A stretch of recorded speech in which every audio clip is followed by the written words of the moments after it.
I wasn't supposed to stay late that night. I'd only promised to fix the espresso machine and close up after the rush. But the rain had started early, and no one wanted to leave while it drummed against the bookstore cafe windows. That's how she ended up still there, sitting by the corner window, reading something with a folded spine and a half-finished cup of black coffee gone cold.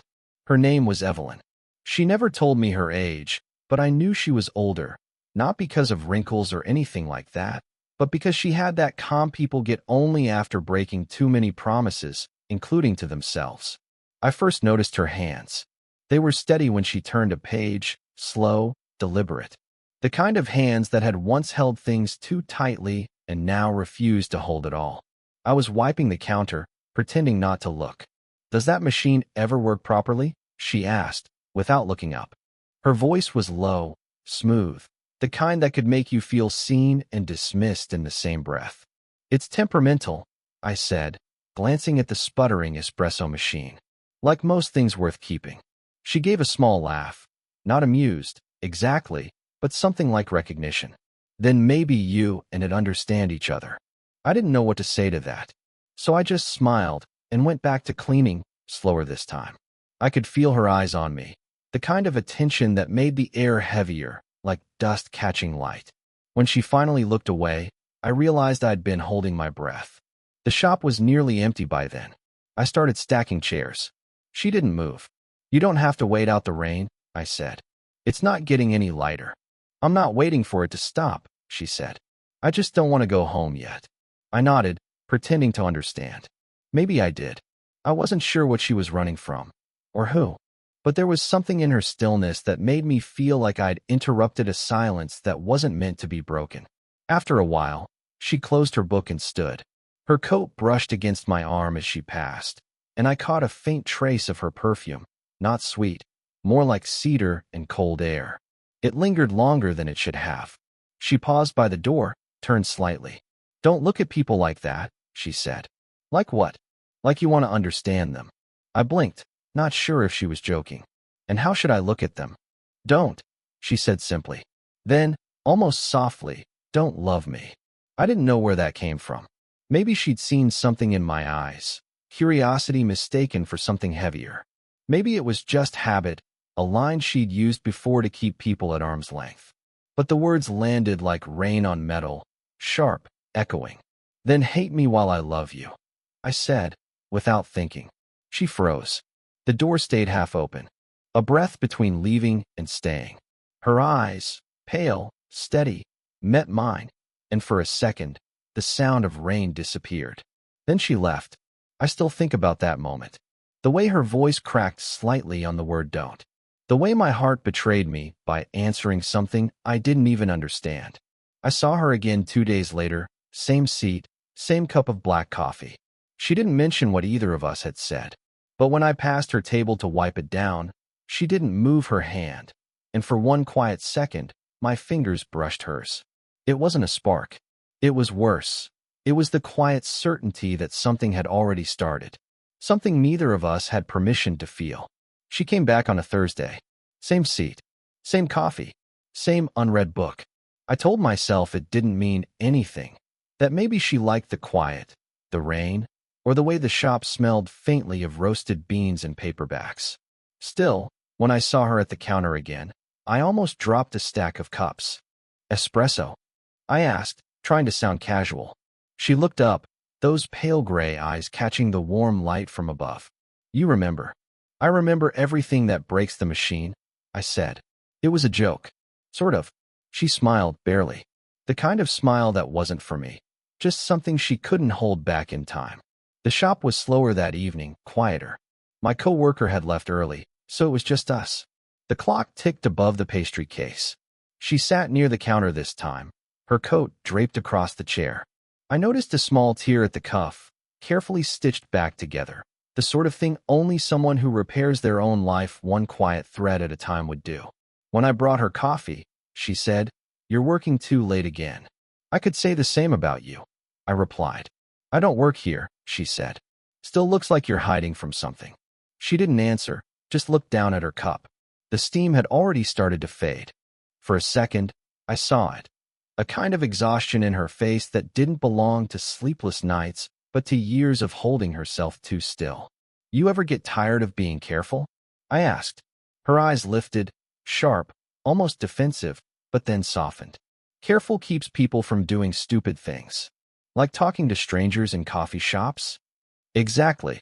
She took a sip, but her hand trembled slightly as she set the cup down. She noticed it, too. She folded her hands tightly in her lap. That was the first time I saw her hesitate. Not the kind of hesitation that asks for help, but the kind that betrays a crack in the armor. A quiet, almost invisible plea. Don't ask. Just stay. So I did. I fixed the grinder, refilled the sugar jars, wiped down the same counter 3 times. Every few minutes, I caught her watching me, not directly, but in the reflection of the glass behind the espresso machine. When I turned off the lights near closing, she spoke again. You look too young to care this much. Maybe I just haven't learned to stop yet. She gave a small laugh, soft, surprised. Then, almost like she regretted it, she pressed her fingers to her lips, hiding it. Something about that tiny gesture, that need to conceal joy, broke something open in me. Outside, the rain had stopped. She stood, slipped her coat on, and looked at me once more before leaving. Good night, I said. She hesitated in the doorway, then whispered, Don't wait for me next time. But she didn't look back when she said it. And that's how I knew she wanted me to. It was a Monday night when the lights went out. A blown fuse, or maybe the storm outside had taken something down. Either way, the cafe sank into a soft darkness that felt too intimate for strangers. I found a flashlight in the drawer and set it on the counter. It cast a warm circle between us, catching bits of steam curling from the last pot of coffee. She sat there again, her usual seat by the window, now a black mirror of rain. Guess we're closed, I said.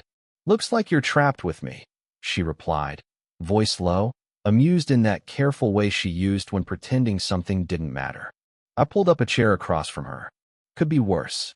She gave me that almost smile again, the one that never reached her eyes but made something in my chest tighten all the same. The light caught the side of her face, soft and human. Not untouchable anymore. We talked. Not much, just fragments. Her favorite book she never finished. The sound of rain on different rooftops. She told me she used to come here with someone years ago, before it became a cafe. Her fingers traced the rim of her cup, as if she could still feel the past in the wood beneath her palms. You still see him? I asked before I could stop myself. Her hand froze. No, she said after a moment. Not for a long time. There was something in her tone, not pain, not quite, but a kind of tired forgiveness that felt heavier than anger. I wanted to ask more, but she shifted in her seat, looking out the window instead. You shouldn't ask questions you don't want the answers to, she said softly. She was right. And still, I wanted to know everything. A flash of lightning lit the room for a heartbeat, followed by a rumble that shook the glass. She jumped slightly, then let out a shaky laugh. God, I hate storms. Without thinking, I reached across the table. My hand almost touched hers. She didn't pull away, not immediately. Her fingers trembled, then stilled. The space between us felt smaller than it was. Then her phone rang. The screen lit her face from below, a man's name I didn't recognize. She stared at it for a long moment before turning it face down on the table. You should get that, I said quietly. I shouldn't, she whispered back. The rain grew louder. I could feel my heartbeat in my throat. I wanted to say something. Anything, to fill the silence pressing between us. But the truth felt too dangerous. Instead, I said, you don't have to be alone here. She looked at me, eyes wide, searching. For a second, I thought she might say something back. Instead, she stood, slowly, gathering her coat. Her voice trembled just enough to betray her calm. You make it very hard to stay careful. I almost reached for her again, almost. But the lights came back on. And just like that, she was gone. It was past closing when she came in again. No umbrella this time. Just rain in her hair and the smell of the city clinging to her coat. She didn't order anything. She just stood by the counter, breathing hard, like she'd walked a long way without deciding why. You're late, I said, trying for lightness. It came out softer than I meant. I wasn't coming, she said. Then I did. The lights were dim, the kind that make everything look like a memory. I wiped my hands on a towel and waited, but she didn't move closer. The space between us felt deliberate, like an invisible line neither of us could admit to seeing.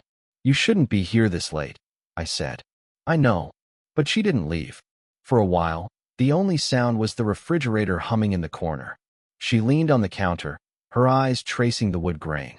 Her voice was quiet when she finally spoke again. "Why do you keep looking at me like that?" I froze. "Like what?" "Like I'm someone you can fix."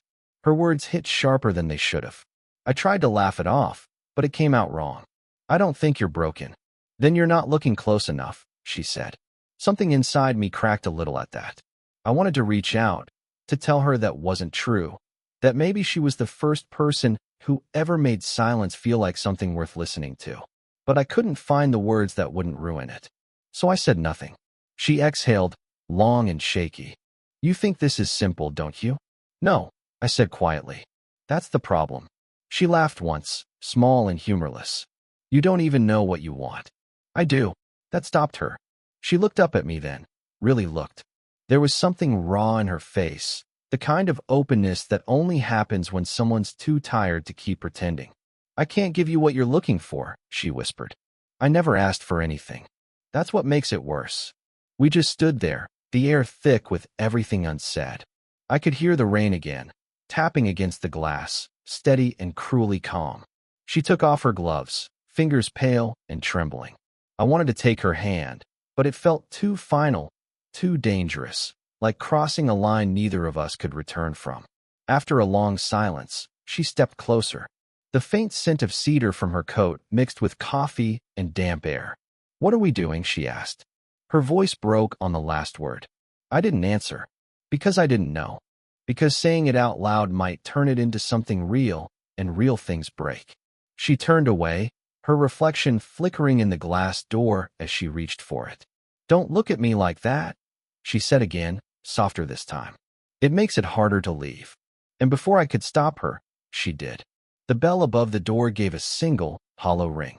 It was the loneliest sound I'd ever heard. It had been a week since she left without looking back. The shop felt different without her, quieter, but not peaceful.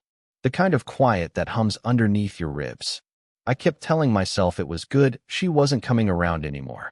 That whatever had started between us needed to end before it became something neither of us could explain. But I still caught myself glancing toward her seat, like muscle memory refusing to forget. Then one evening, just as I was flipping the closed sign, she walked in. She didn't say hello, just held up her phone, its screen cracked, her fingers trembling slightly. "I didn't mean to come," she said, but I didn't know where else to go. I took the phone gently from her. A voicemail notification blinked at the top. She pressed play before I could ask. A man's voice, older, low, uncertain, filled the room. "Evelyn, I just wanted to say I'm sorry. For all of it. I know it's too late, but I can't stand not saying it anymore." She closed her eyes. "That was my husband," she said quietly. "Ex. He left 6 years ago. Moved across the country. I thought I was done with him. And then," she gestured toward the phone. "That." I didn't know what to say. The words felt too heavy to step near. She sat at the counter, the same place she always did, but smaller now somehow. Like the confession had taken something from her and left only the outline behind. "I thought I'd stopped waiting for people to come back," she said, voice flat. Then I heard that message, and it was like all those years collapsed into one long mistake. I leaned against the counter, careful not to get too close. "You didn't make a mistake. You just believed in something too long." She laughed, not bitter, but fragile. "You sound too young to understand what that means." "Maybe," I said, "but I know what it feels like to believe in someone who's already gone." That made her look up, really look. There was a strange stillness in the air, not heavy, but almost sacred. She reached into her coat and pulled out a small photograph. She slid it across the counter. It was faded, worn around the edges. Her, younger, standing beside a man with my build, my same careless smile. "He looked like you," she said. "That's the worst part. Every time you smiled at me, it was like he was still here. Like life was playing a cruel trick I didn't know how to stop." Something shifted in my chest. Not jealousy, not even sadness. Just the sharp awareness that maybe I'd been a ghost she didn't ask for. She took the photo back and tucked it away. I should have told you sooner, she whispered. You didn't know me anything. I know. She hesitated. But I wanted to. Outside, the streetlights flickered against the wet pavement. She stood, brushed her coat sleeve, and gave me one last look. Thank you for being kind, she said, even when I couldn't be. And then she walked out, into the rain again, her umbrella still folded. This time, I didn't watch her go, but I listened until the sound of her footsteps disappeared. 2 weeks passed before I saw her again. I'd stopped expecting it, stopped looking toward the door every time the wind moved the bell.